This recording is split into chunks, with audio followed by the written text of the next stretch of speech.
Olá, amigo do CMTO News. Estamos no Centro de Mídias para tratar sobre um tema muito legal, Lima Barreto e a sua literatura, parte 2. Meu nome é César Augusto, sou professor de História do Colégio Militar do Tocantins e convidei o professor Rafael Machado para dar sequência nessa temática muito bacana. Quanto a você, curta, compartilhe, esteja conosco. Até daqui a pouco.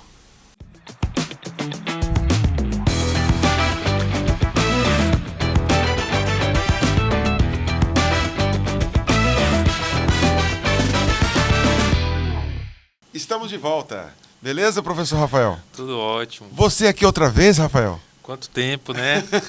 Finalmente nos reencontramos. Bacana, Rafael.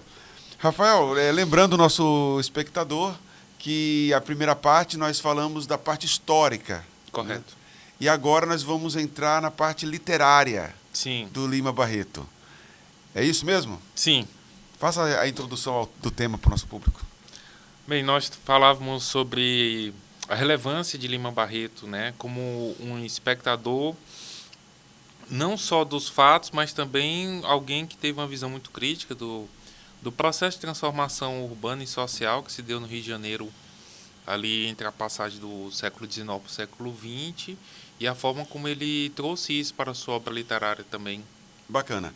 Lima Barreto, nascido em 1881, filho de pais livres, mas a mãe dele era descendente de escravos, né? E neto de pessoas escravizadas, ou seja, os avós eram escravos. Lima Barreto trouxe em sua escrita uma abordagem autobiográfica. É uma parte que nós vamos discutir isso aí, porque Sim. quando ao ler Lima Barreto, a gente vê um pouquinho da expansão de sua personalidade, né? Explorando suas próprias experiências e as injustiças enfrentadas por pessoas negras em uma sociedade pós-abolição. Sua obra literária, que inclui romances como Memórias do Escrivão Isaías Caminha, O Triste Fim de Policarpo Quaresma e Clara dos Anjos. Acho que aqui já estão destacados os 3 principais personagens. Estou correto, meu amigo? Sim. Beleza. Bem como crônicas e contos, né, foi marcada por uma forte crítica social. Ele denunciava não apenas o racismo, mas também atacava a República e a imprensa e os estrangeirismos que permeavam a sociedade brasileira da época. No podcast parte 1, até falamos desse caráter nacionalista, onde Lima Barreto ele vai se posicionar contrário às ideias europeias, essa imitação do Rio de Janeiro à la francesa. E na literatura a mesma coisa. Sim. E provavelmente é por ele não ter sido um adepto do estilo europeu de escrever literatura, é que ele ficou de fora da Academia de Letras. Se eu tiver alguma coisa errada, você me vai corrigindo. Está correto, né? Então, beleza. Vamos falar de um personagem, Isaías Caminha. Descreva esse personagem, a relação dele com Lima Barreto, etc. A questão do Lima Barreto é importante destacar que a sua literatura ela está muito entremeada tanto da vida do próprio autor, como também do contexto histórico em que ela foi escrita, né? Por isso que eu gosto de dizer que Lima Barreto ele foi um historiador amador e um sociólogo empírico, porque ele promove muita análise social em suas obras, né? As questões raciais elas estão muito presentes, como também ele registra muitos fatos, né, da sua época. É muito interessante. Ele é uma janela, né, para diversas discussões, como eu coloquei. E no caso de Isaías Caminha, traz muito a própria experiência do autor, dentro desse contexto social da época. Uma pessoa negra que tinha ambições, mas que não alcançou, né, que se sentia marginalizado, se sentia preterido pela sorte, né, pelos caminhos da vida, mas que transformou isso numa espécie de impulso para poder ter a sua resistência, né? Lima Barreto nunca baixou a guarda, vamos dizer assim. Isaías Caminha, eu vi uma aula de uma historiadora, antropóloga, na verdade, Lilia Schwartz, né? Lilia Schwartz. Ela é historiadora por conta de várias obras históricas, então não é só o diploma que faz um profissional. Mas, se eu não me engano, a graduação dela mesma, a formação é antropóloga. Mas não importa. Ela fala de Isaías Caminha como ele era um jornalista Sim, fracassado.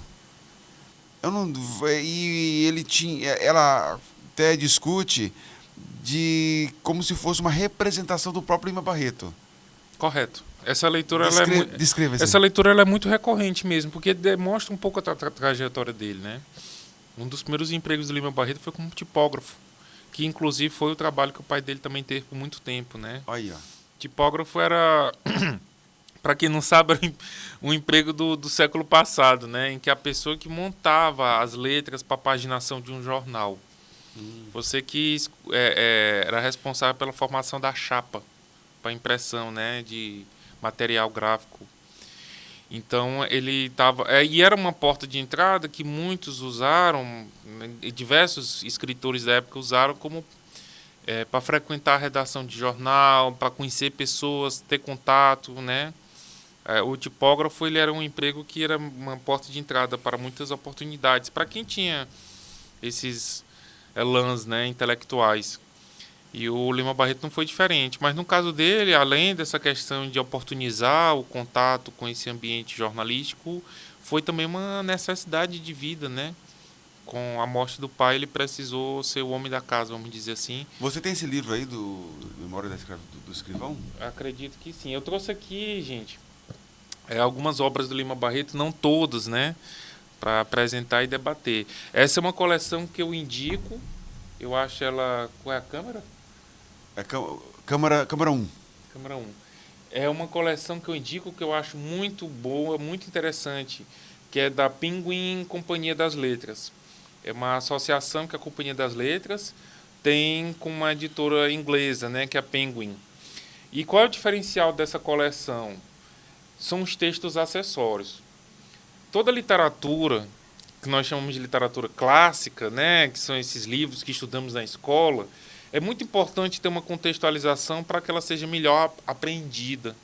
Você lê Machado de Assis em um texto cru, hoje em dia, muitas vezes não dá o respaldo para que o leitor tenha uma referência maior do que está sendo abordado, do que está sendo citado, não compreender melhor qual é a proposta do autor. Então, para a gente não ser privado disso, eu sempre recomendo livros literários com textos acessórios. E esses são bem acessíveis. Aqui tem, não vou dizer as principais obras de Lima, porque para mim todas são, mas são boas referências. São os 4 volumes que saíram dessa coleção da Penguin Companhia das Letras. Numi Ninfa, que tem um forte aspecto político. Vamos dizer assim, na obra do Lima Barreto, tanto tem obras de cunho social como obras de cunho de crítica política. Sim. Né? Numi Ninfa é um deles. Recordações do escrivão Isaías Caminha. É esse que nós estamos conversando. Correto. Esse aqui já é uma questão de um livro com apelo social, vamos dizer assim, dentro dessa vertente da obra do Lima. É o primeiro livro dele? Acredito que sim, se eu não me engano foi. Tá. Na verdade, a obra literária do Lima Barreto ela foi escrita concomitante em diversos períodos, mas a publicação é que foi sendo espaçado ao longo do tempo. Bacana. Vou dar um exemplo mesmo desse, que é uma das minhas obras favoritas, que é Clara dos Anjos, está até um pouco maltratado, né? Clara dos Anjos foi publicado póstumamente, mas foi um dos primeiros textos dele a ser escrito. Ah, então não foi assim uma sequência, né? Não houve uma sequência. Ele foi escrevendo em parte. Ele foi escrevendo e tinha as dificuldades para publicação da obra, enfim. Era publicado em jornais, né? Era, os folhetins. Os folhetins. Isso. E aí, esse aqui é o grande clássico mencionado dele, né? Triste Fim do Policarpo Quaresma. Além dessas obras, tem essa daqui, que é sensacional, Os Brusundangas, que é outro livro dele que tem essa vertente política, de crítica da Primeira República, né? E, por último, que eu trouxe aqui para apresentar essa obra de cunho extremamente pessoal, personalíssima, na verdade, né?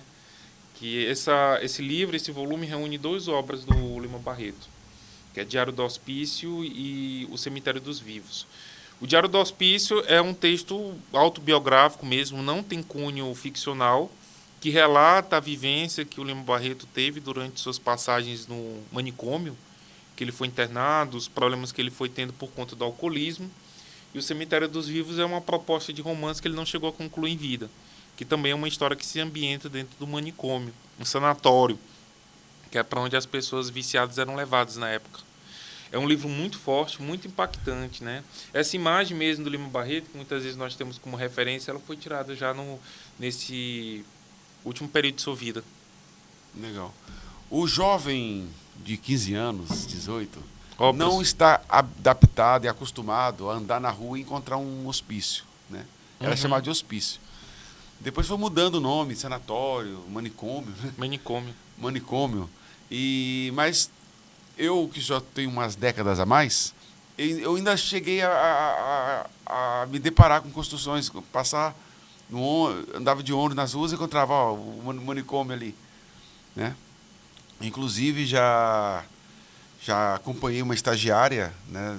Eu tenho um curso de saúde no passado, e eu passei por uns estágios assim, eu vendo os profissionais, eu achei um local muito complicado.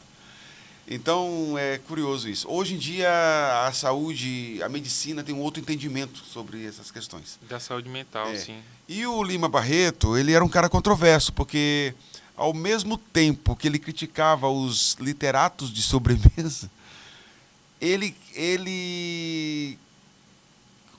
criticava quando ele era excluído da Academia Brasileira de Letras. Cenário cultural. Aí eu quero saber se ele realmente queria fazer parte ou não, porque ele criticava, mas quando ele ficava de fora, ele criticava mais ainda. Essa personalidade paradoxal do Lima Barreto. Faça um comentário sobre isso. Eu queria até aproveitar o gancho, professor, da sua pergunta, para exaltar o trabalho da Lilian Schwartz. Sim. Porque, assim, de uma forma geral, muito do reconhecimento literário do Lima Barreto veio após a sua morte. Ele era uma figura conhecida, vamos dizer assim, em seu tempo de vida, mas o reconhecimento da importância de seu trabalho, da inovação que seu trabalho trouxe, a questão do uso de uma linguagem mais informal, mais fluida, ela foi muito inovadora, ela estava à frente de seu tempo, né?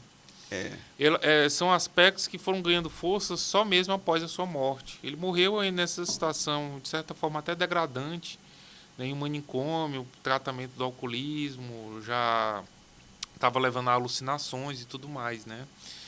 Então o reconhecimento ele vai vir ali nos anos 30, nos anos 40, já na chamada segunda geração do modernismo.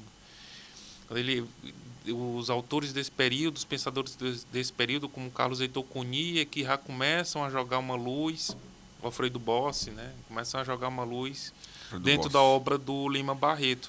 E mais recentemente, a Lilian Schwartz escreveu um monumento, que é uma biografia do Lima Barreto, Triste e Visionário. Eu não estou com ela aqui, mas é uma leitura essencial mesmo, tanto para compreender o autor como o contexto histórico em que ele viveu. A Lilian, ela, através dessa obra, ela fez um resgate mesmo merecido da obra e da personalidade do Lima Barreto.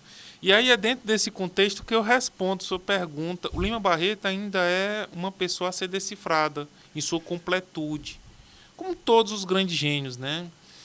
Ainda hoje podemos discutir o que ele verdadeiramente queria, porque para ficar em um aspecto sua obra, você citou já algumas vezes o nacionalismo. Sim. O nacionalismo está presente na obra de Lima Barreto, era criticado, mas ao mesmo tempo ele era defendido. Eu entendi o Lima Barreto como uma alma muito ressentida. Sim. Ele, assim, o ressentimento, eu entendo que ele queria estar entre os grandes. Sim. Ele queria morar no Botafogo e foi enterrado lá. Mas ele criticava os bairros nobres, né, de classe mais alta. Ele criticava o ufanismo e ao mesmo tempo defendia diversos aspectos da nossa cultura. Por exemplo, ele é um paradoxo. Ele era um paradoxo. Contraditório. Muito. Por isso que eu digo, é difícil você decifrar. É um ser humano que ainda está sendo entendido e compreendido. Por exemplo, ele era muito crítico das modas europeias que chegavam aqui, no aspecto musical, por exemplo. Ele falava, isso não é nosso, não diz respeito à nossa cultura, não diz respeito à nossa tradição, às influências que tivemos aqui na formação do nosso povo. Aspectos musicais, inclusive, estão muito presentes até no Triste Fim de Policarpo Quaresma, né? A questão da modinha, que ele dizia que aquilo dele era música genuinamente brasileira. E ele. Aí outra coisa, ele criticava tanto o modernismo que o destino, ironia do destino, ele morreu no ano da semana. Da Semana Da arte moderna, né? Em 1922, ele morreu justamente no ano da Semana da Arte Moderna. Ironia do destino, né? E foi enterrado num bairro que não tinha nada a ver com a vida social dele. Tem algum personagem dele que era louco? Que eu me lembre agora, Não, me né? vem nenhuma memória, não. Aí então, o Isaías Caminha é um reflexo um pouco da alma de Lima Barreto. É um cara romance com traços bem autobiográficos. Um homem que se apaixona por uma mulher, pede em casamento, é rejeitado. agitado, um Que cara, não é visto como num status social adequado. um cara excluído da sociedade, basicamente, né? Não é isso? E nós temos Policarpo Quaresma agora. Policarpo Quaresma, ele tem um aspecto diferente do Isaías Caminha, não tem? Sim. Descreva um pouco. O Policarpo ele acaba sendo um fio condutor para essa discussão de uma identidade nacional que fazia parte do contexto da época, né? Se entender o que nos definia como país, e ele acaba sendo essa figura alegórica, porque ele é retratado como uma pessoa extremamente ufanista e por conta disso ridicularizado. Ele exaltava as nossas raízes indígenas, né? Ele falava que o português tinha que ser banido, porque o português era um estrangeirismo, tinha que ser adotado o tupi-guarani, por exemplo, né? Ele falava muito da questão da produção agrária brasileira, que deveria ser autossuficiente e atender de uma forma preponderante às demandas nacionais por alimentos. Eu acho que ele pegou um pouquinho pesado. Mas a ideia é essa.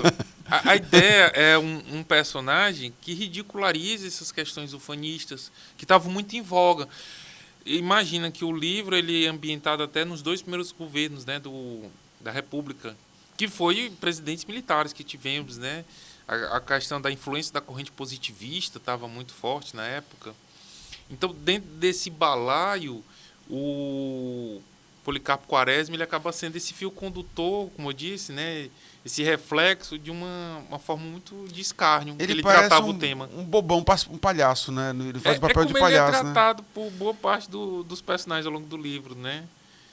Tem um filme chamado... E ele não tem uma noção do próprio ridículo, ele tem uma coisa meio quixotesca nesse sentido, né? Ele não tem noção da forma como ele é visto pelos outros, porque ele é muito centrado em suas obsessões, e é curioso e interessante, né? Teoricamente falando, não existe uma cultura totalmente limpa, sem influência de nada. Todas elas são frutas de encontros culturais. Sim. Que se formaram. Todas, sem exceção. O mito da cultura que não houve influência de nenhuma outra, ela não existe. Às vezes eu vejo nos espaços acadêmicos algumas teses aí, e eu acho que no fundo é um mito, como se, olha, o próprio eurocentrismo. A Europa mesma, ela é resultado de confluências culturais árabes, próprio africanos, e vários, né? A própria Europa não é uma coisa só. Entendeu? Temos a Europa eslava, o ocidental, a Europa ocidental, temos o norte da Europa, A Península Ibérica. Né? Sua própria história. Então o próprio termo eurocentrismo dá até uma tese aí. Ó. Ela é um termo generalizante, como se a Europa fosse só a França, só Portugal, só a Inglaterra, né? Verdade. E o próprio Tupi-Guarani, na própria palavra, tem 2 etnias aí, né? Sim. Mas no caso da crítica aos estrangeirismos de Lima... Não, desculpa, aos estrangeirismos por Lima, né? É não considerar o índio, né? Não é isso? Não considerar a raiz indígena, só prevalecer a portuguesa, é isso? Não, isso daí é a forma como ele apresenta o Policarpo Quaresma, né? Mas eu acho que tem a ver também com a questão do cenário artístico, né? E é uma crítica que era interessante de se fazer na sua época. Porque quando a gente fala da literatura, ela sempre estava refletindo o que ocorria lá fora, os modismos, o que nós chamamos de escolas literárias, né? As estéticas literárias que elas foram se renovando ao longo do tempo, elas sempre estavam refletindo o que acontecia lá fora. Não havia um movimento propriamente nosso. Isso é interessante. Por mais que você exalte a originalidade da obra de Machado de Assis, e ela existe, óbvio, ela espelhava muito, por exemplo, quando a gente fala do realismo de Machado, a gente está falando de uma obra que espelhava muito uma proposta de Gustave Flaubert, por exemplo. Há muito de Madame Bovary em um Dom Casmurro, por exemplo. Assim, Machado, é essa identidade que ele reclama, né? isso. Machado lia em francês, ele conhecia, tinha contato com as novidades europeias que chegavam no Rio de Janeiro da época, né? As livrarias da Rua do Ouvidor. Então ele tinha contato e traduzia isso. Obviamente, como eu disse, não é uma mera cópia, não havia uma cópia, havia uma apropriação. Mas, de todo modo, as estéticas elas eram importadas, as estéticas literárias, né? E a questão do próprio preciosismo, na forma como a língua era tratada, também é algo que incomodava Lima Barreto, porque ele disse que afastava as pessoas do texto que estava sendo escrito.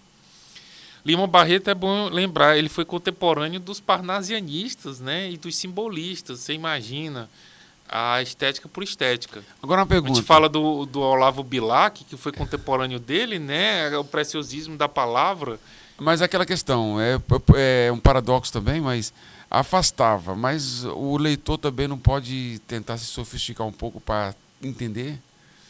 Concordo plenamente, mas a gente estava falando de um país em que a imensa maioria da população era analfabeta, né? Temos coletivos, né? Isso.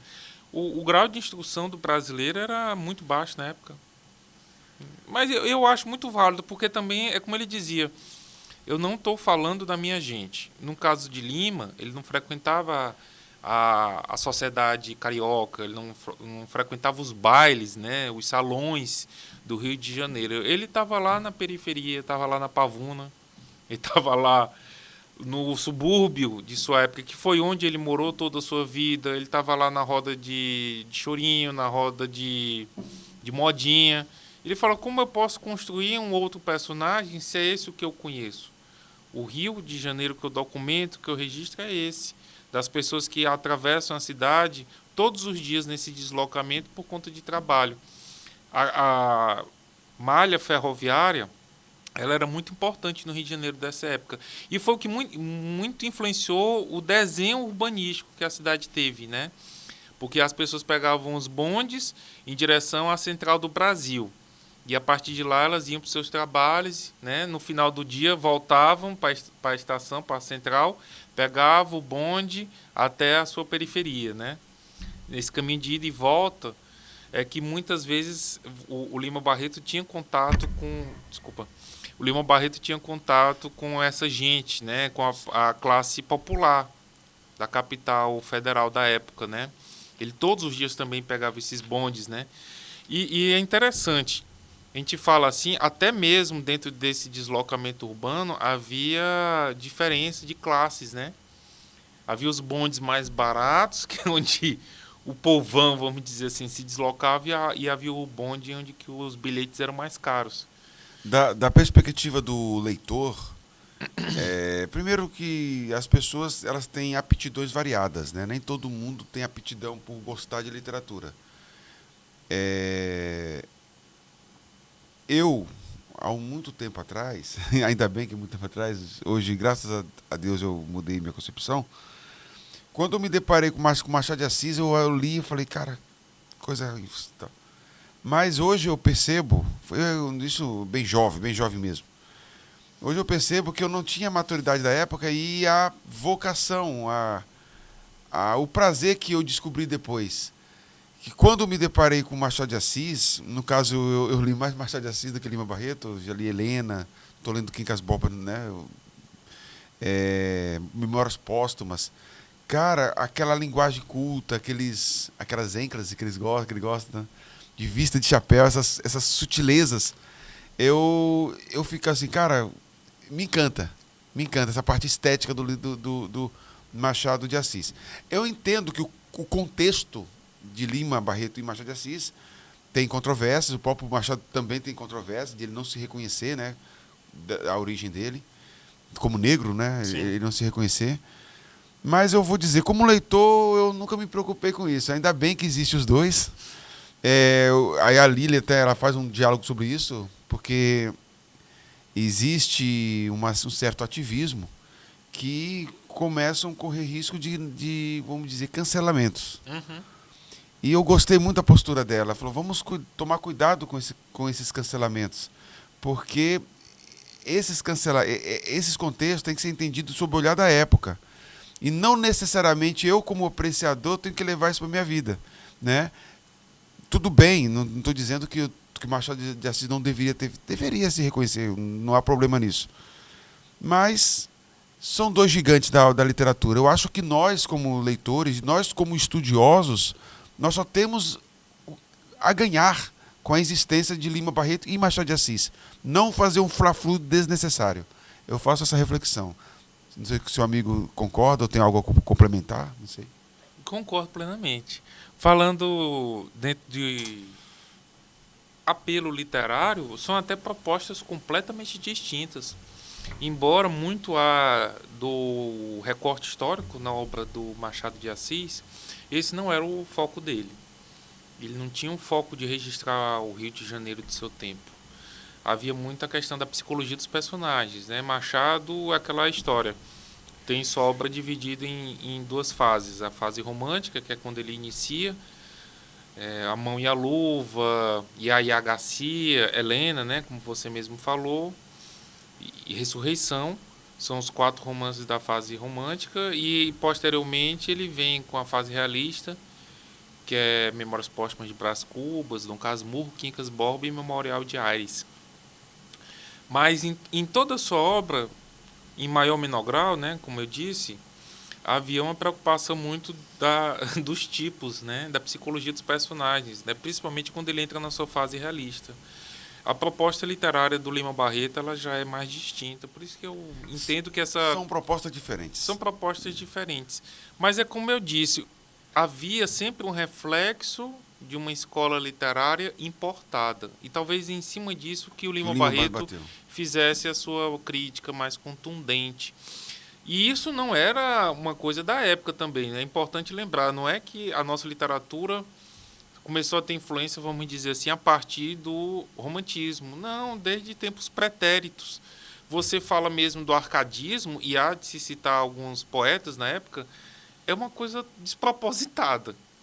Você vai citar poetas que nem aqui no Brasil viveram, ou que viveram apenas uma parte de suas vidas, né? O próprio romantismo, geralmente foram para a Europa. A trajetória do Gonçalves Dias ela é muito representativa, porque é o que a imensa maioria dos intelectuais da época fazia. Eram pessoas de posses, de famílias ricas, tinham condições de ir para a Europa, ter seus estudos, sua formação, e aí, quando voltavam, traziam essa influência na bagagem, né? O próprio romantismo, né, que é uma escola europeia, fala assim, copiou da França, mas o que seria exclusivamente francês? Porque o estudo do romantismo perpassa ali pela formação da Prússia, da Alemanha. A escola romântica, o romantismo na França e na Alemanha vão ter diferenças. Sim. Vão ter contatos e diferenças, vão ter aproximações e distanciamentos. Então, é um tema, é uma pergunta difícil. O que é originário? O José de Alencar, ele tentou construir um indigenismo aqui no Brasil, retratar o índio. Aí as críticas são que o índio que ele retratava era um índio meio medieval, idealizado. O romantismo ele tem dentro do romantismo o elemento de historicismo, de buscar as raízes culturais. Uhum. Aí vem a questão que o Lima Barreto vai falar, talvez, né? Porque quando o José de Alencar, Gonçalves Dias, vai olhar para o passado brasileiro, parece que há uma omissão com relação aos índios. Eles tentam, não os índios, assim, eles tentam reconhecer o índio como o passado originário brasileiro, sim. Tem essa crítica de que o branco ele não é natural da América, ele vem da Europa. O africano vem com um legado africano, né, da África. A própria África é multifacetada, não é uma coisa unificada. Uhum. Até um termo generalizante, negócio de afro-brasileiro. É polêmico, mas me acontece. O que é o afro? É o sul, é o mediano, é o subsaariano, é o quê? Né? Tem vários contextos africanos. Então, a gente cai num generalismo, é complicado isso aí. E houve um entendimento de que o índio era o nosso brasileiro raiz, vamos colocar assim, originário.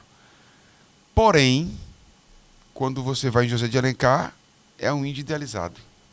Não é um índio, né? É um índio aos moldes de um cavaleiro medieval, por exemplo. Sim. Né? Interessante isso aí. O Peri é um bom exemplo disso, você falou bem. É um cavaleiro medieval com cocar, né?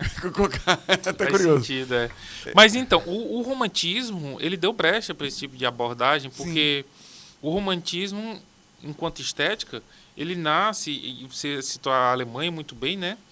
Ele nasce também de um espírito nacionalista, de ufanismo, de exaltação dos símbolos nacionais. Então, quando o romantismo chega aqui, e aí há, sim, um espelho de uma estética, da idealização da figura feminina, por exemplo, mas, ao mesmo tempo, ele se apropria desse espírito nacionalista. A gente não tinha como abraçar o nacionalismo francês, o nacionalismo alemão.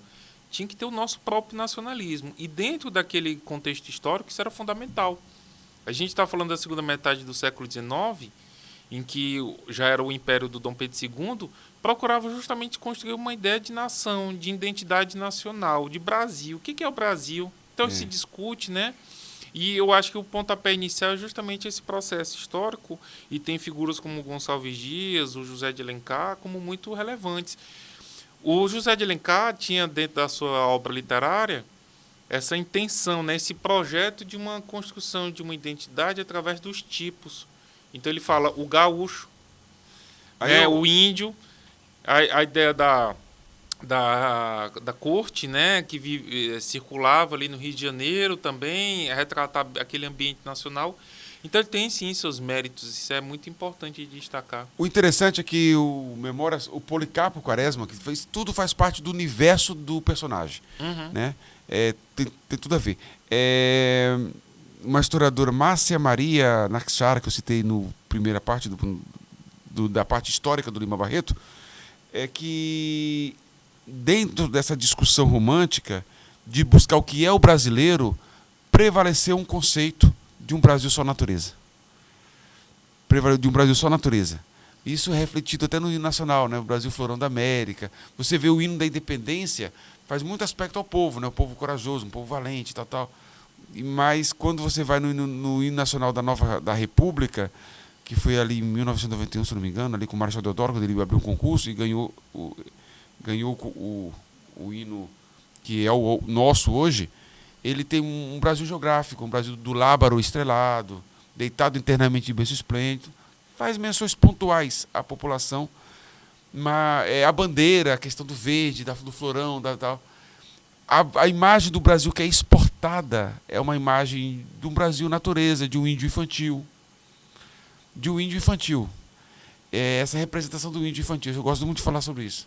É um índio como se fosse uma eterna infância, como se não tivesse o entendimento, a capacidade de um adulto, de um europeu. Há esse preconceito. Então, assim, Lima Barreto, ele vai fazer menção ao povo, né? Sim. A questão nacional. Então, é curioso isso. Não sei se eu estou desvirtuando, mas eu acho que eu estou tentando compreender as indagações do Lima Barreto. Sim. Mas o povo não há muito enfoque na questão indígena na obra dele, não. É mais a questão da população negra e dos marginalizados. A questão negra, não do povo em geral. Não, do povo em geral, bom, exatamente. Foi muito bom você sublinhar isso aí. É importante destacar, porque essa questão racial, ela está, sim, muito presente na obra dele, seja por espelho de suas experiências de vida, seja por suas inquietações mesmo, suas preocupações. E Clara dos Anjos, ela é muito emblemática nesse sentido. Eu gosto de dizer que a obra do Lima Barreto, ela é porta de entrada e ela dá vazão para todo tipo de discussão. Até para a questão das políticas manicomiais aqui no Brasil, né? Sim. Quando a gente cita esse livro aqui, o Diário do Hospício e o Cemitério dos Vivos, a gente está falando de um relato de processos médicos, né, da época, muito cruéis. E como isso foi mudando com o passar do tempo, mas é um registro assim muito chocante de como eram as terapias da época. Até questões de políticas de saúde pública você encontra na obra do Lima Barreto, né? Uma discussão, dá vazão para muita coisa. A questão política, né? A crítica que ele fazia, a forma como a política era muito autocentrada em seus interesses, está presente em Os Brusundangas. Aqui ele cria um país fictício que na base está falando do nosso. Os interesses que circulavam entre a classe dirigente, a forma como as pessoas buscavam atender suas próprias necessidades, como o apoio político era comprado com base em dinheiro, em recursos, né? Os Brusundangas é um livro extremamente atual, muito interessante. O Policarpo Quaresma, de qual não há nem muito o que acrescentar, é o livro mais lido e debatido de Lima Barreto, né? Mas no caso de Clara dos Anjos, eu acho Eu assim, vou pedir uma obra singular. Eu vou pedir um momento, porque a gente vai falar agora um pouco, especialmente da Clara dos Anjos, que é o teu livro preferido. Sim. Para você não ser superficial, quero que você fale um pouco mais sobre ele. Vamos dar uma atenção especial. Ele merece uma atenção Sim. especial pela escolha sua, mesmo que o Policarpo Quaresma seja de maior destaque. Sim. É isso? Câmara fechada, por gentileza. O projeto Cemitério News, ele é coordenado e dirigido pelo professor César Augusto, o professor que vos fala, direcionado para o público estudantil do Colégio Militar e também para todos os que acessam o YouTube e assistam. E também contamos com a participação de professores, em especial o professor Rafael Machado. O podcast ele é editado pelo Centro de Mídias, vai aqui os nossos agradecimentos. É publicado no História em Conexão no YouTube. História em Conexão YouTube. E compartilhamos trechos no CMTO News Oficial no Instagram. E depois compartilhamos lá na TV Assembleia, que é divulgado para o público em geral. Para o público geral, TV Assembleia e História em Conexão YouTube. Você só tem um trabalho a fazer, só curtir, compartilhar e ser um seguidor CMTO News. Esse projeto bacana, sem falsa modéstia, muito bacana. Singular na educação do Tocantins. Beleza? Vamos para para a parte aqui, a terceira etapa do podcast. E Clara dos Anjos, eu sei que você tem um carinho especial por Clara dos Anjos. Então, é com você expor o universo literário de Clara dos Anjos. Sim. O romance Clara dos Anjos, inclusive, foi um objeto de um projeto que eu desenvolvi na escola, nesse primeiro semestre, né? Foi tema a base, né, da minha letiva, em que eu procurei envolver muito das discussões que nós, né, tivemos até o momento aqui. Inclusive, eu apreciei. Eu agradeço. Mas então, Clara dos Anjos é aquele tipo de obra que, como eu disse, pode ser debatida e discutida de diversas formas e que serve para contextualizar discussões diárias, acadêmicas. E às vezes nós temos uma certa dificuldade para acessar essas discussões, né? Por exemplo, como eu falei, na minha experiência dando as aulas de sociologia, eu acho a obra literária muito interessante para isso. Clara dos Anjos debate desigualdade social, debate a questão do racismo e debate muito a questão da figura feminina na sociedade de uma forma muito contundente, né? Dizem que Lima Barreto não chegou a publicar a obra em vida, muito em parte por ele não considerá-la concluída a seu contento, né? Quando ele começou a escrever, ele publicou em vida apenas o primeiro capítulo desse livro, que inclusive teve algumas alterações posteriormente. Mas apenas o primeiro capítulo, né, foi publicado em vida. E ele era uma escrita dele contemporânea ao Recordações do escrivão Isaías Caminha. Ele começou a escrever mais ou menos na mesma época, né? E esse chegou a ser publicado e esse não, pelo autor, né? Mas do que trata Clara dos Anjos, né?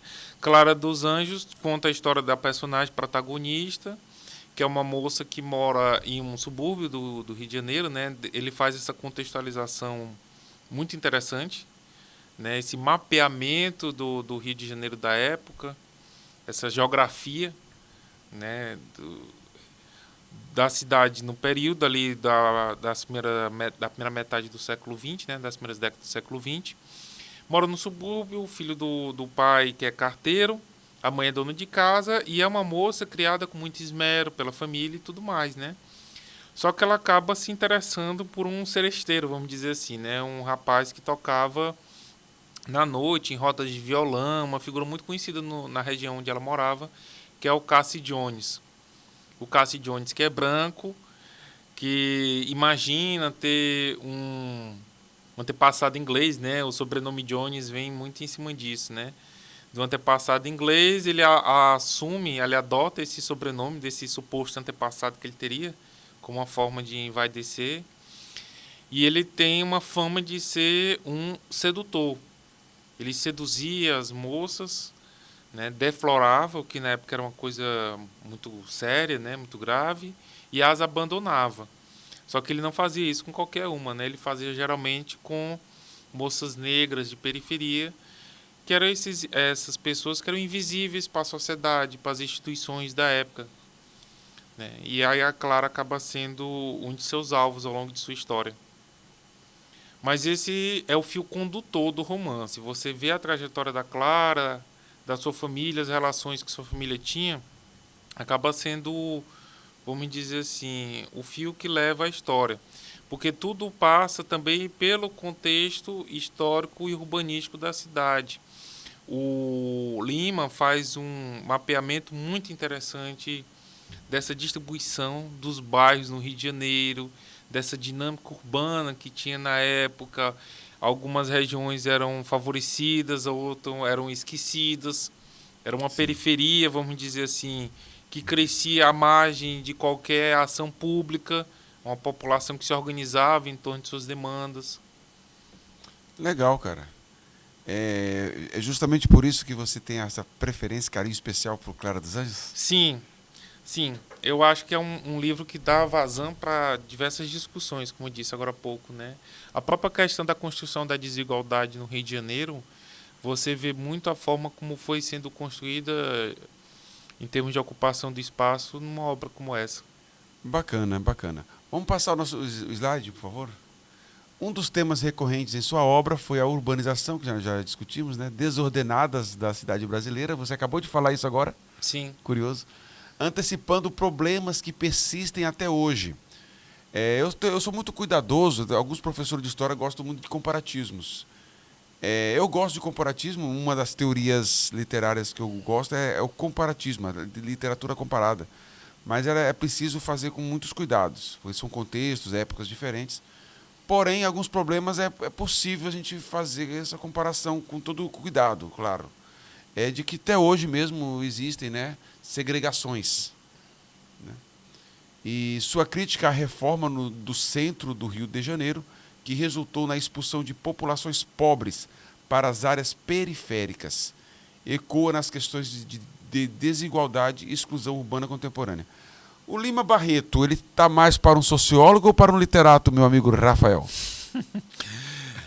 eu acho que ele se equilibra muito bem entre os dois, mas é inegável a intenção que o autor tinha de registrar, né, a cidade de seu tempo. E Vale é, uma caneca com aquele caricatura ali, ficaria legal. Ó. e é muito interessante como o seu trabalho jornalístico acaba se espelhando na sua obra literária, né? Tanto na objetividade, o texto de Lima Barreto, ele não se perde em floreios linguísticos, estéticos, ele é um texto muito objetivo, José de Alencar é floreado demais, não é? perto dele com certeza. Eu já li alguns livros Ele assim. ele não tinha essas preocupações, né, da estética, muito por conta dessa questão é que havia, vamos dizer assim, os debates dele com os intelectuais de seu período, né? Lima era uma pessoa que não se encaixava no que estava acontecendo na sua época e, de certa forma, ele era contra aquilo que estava por vir. Até voltando uma discussão que você mencionou, a questão da a modernidade, né? A Semana da Arte Moderna, que já havia mobilizações de autores como Oswald de Andrade, Mário de Andrade. O Oswald tentou se aproximar do Lima Barreto, ele rechaçou. Então, é a questão de uma figura muito complexa, contraditória, porque ele rechaçava a estética modernista, ele não se identificava com os autores que estavam surgindo nesse contexto, e, ao mesmo tempo, ele não dialogava com os autores do que estavam em destaque no seu período. Ele teve alguma relação com o Monteiro Lobato ou eu tô fora de tempo aqui? Olha, Eu posso não, estar, não houve, equivocado aqui também. não houve muito um diálogo entre os dois, não. Eles são enquadrados como autores pré-modernistas, né? É. Essa falta de uma classificação mais exata é que joga eles no balaio desse pré-modernismo, que se antecipa. Eu posso estar equivocado também, mas se foram contemporâneos por uma parte, foram, né? Foram sim. Então aqui um em São Paulo e outro no Rio de Janeiro.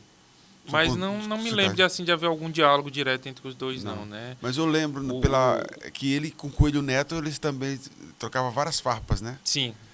É, O que nós chamamos de pré-modernismo, na prática, é o que envolve esses autores que antecipam algumas questões, sejam estéticas ou temáticas.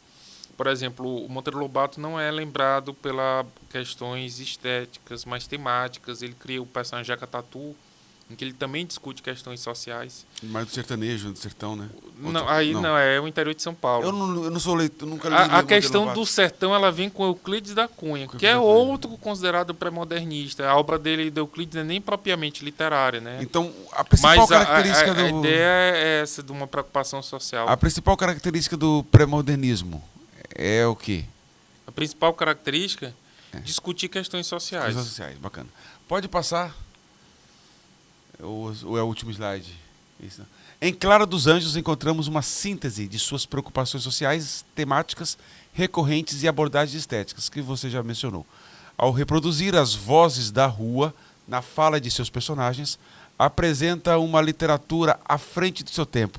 Lembrei de um contratempo que ele tinha com o João do Rio.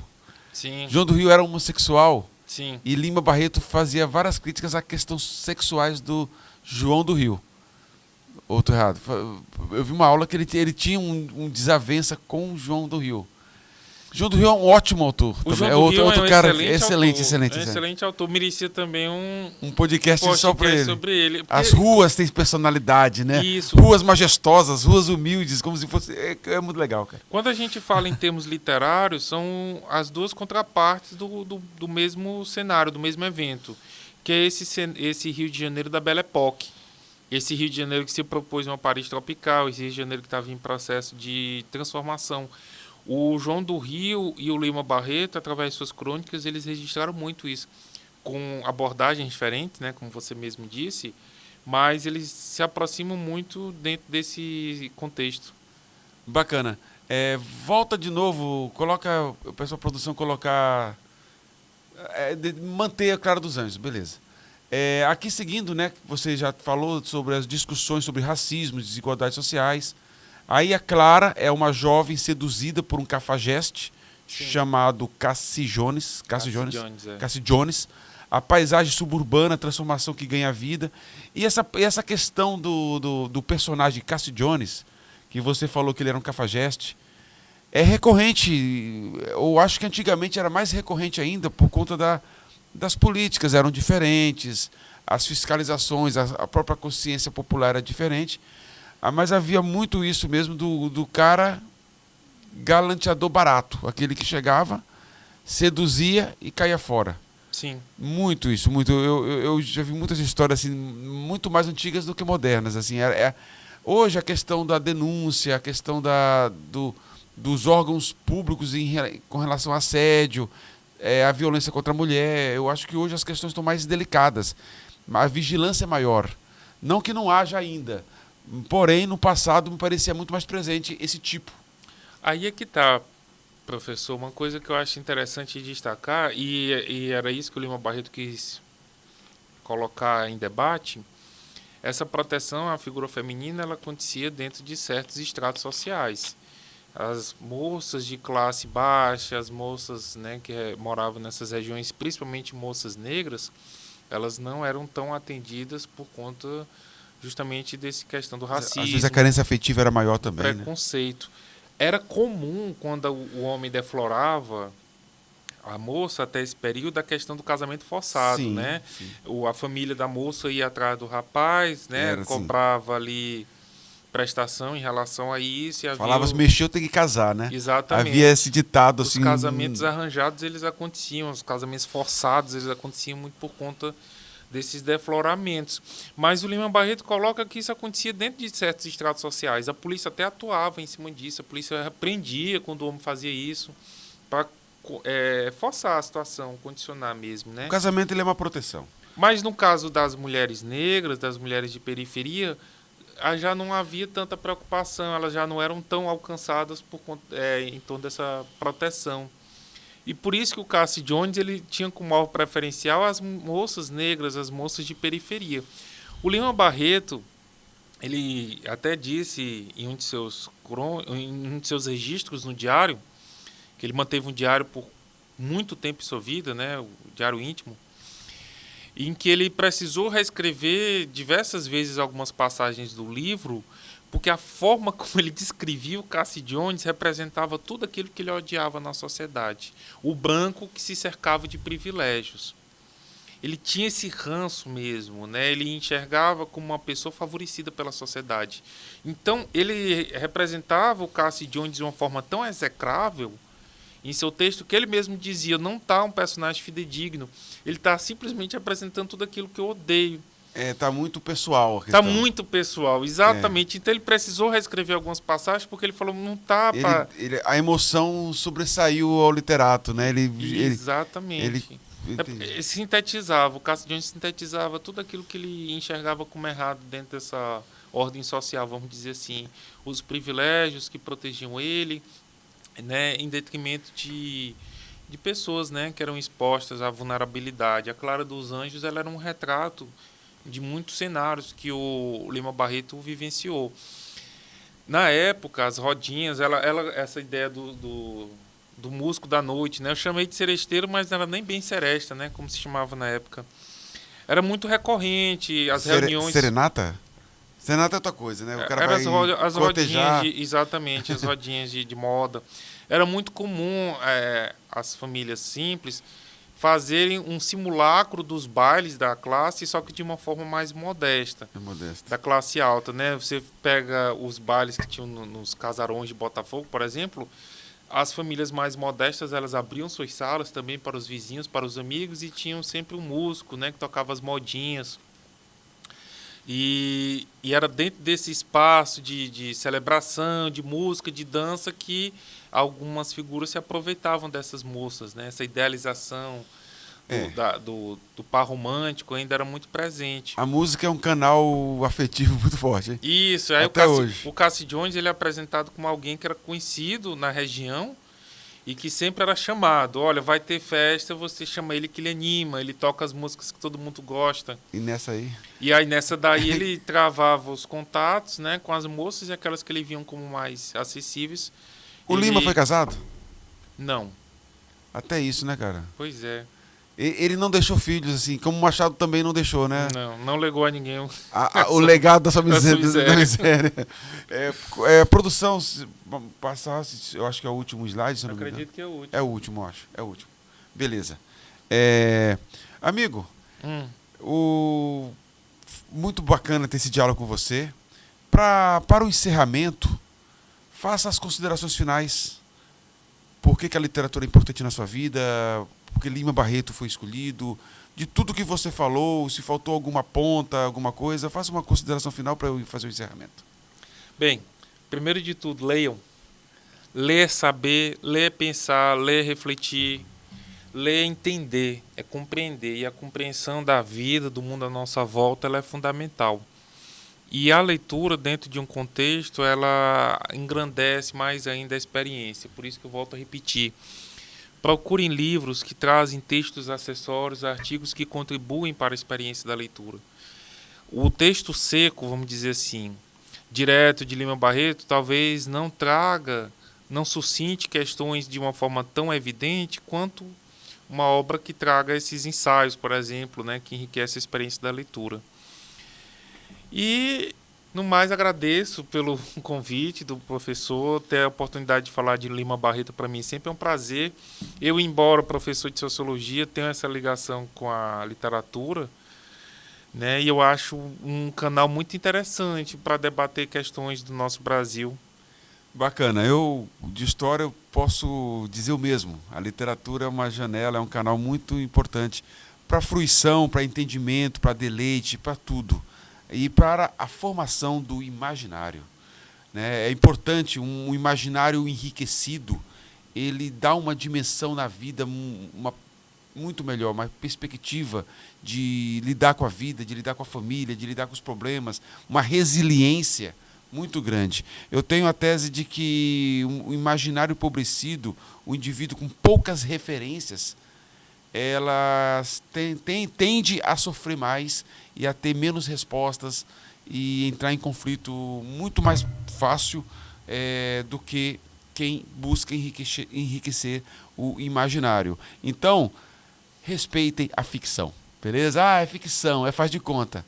A criança, ao aprender, nos seus primeiros passos, nos seus primeiros anos, ela aprende com a ficção. O mundo faz de conta. Ela começa a imitar o seu gesto, ela começa a imitar as suas brincadeiras, ela começa a inventar personagens, porque a imaginação tem a ver com o desenvolvimento do intelecto. Então, a ficção não é mero faz de conta. Ela tem uma importância pedagógica e formadora na personalidade. Esse podcast foi feito no Centro de Mídias. Agradeço a produção do Centro de Mídias pela edição, pelo carinho, pela produção, ao Cemitério News também. E é isso. Curta, compartilhe. Aqui é César Augusto. História para dentro da cabeça, ó. História para dentro da cabeça. Tchau.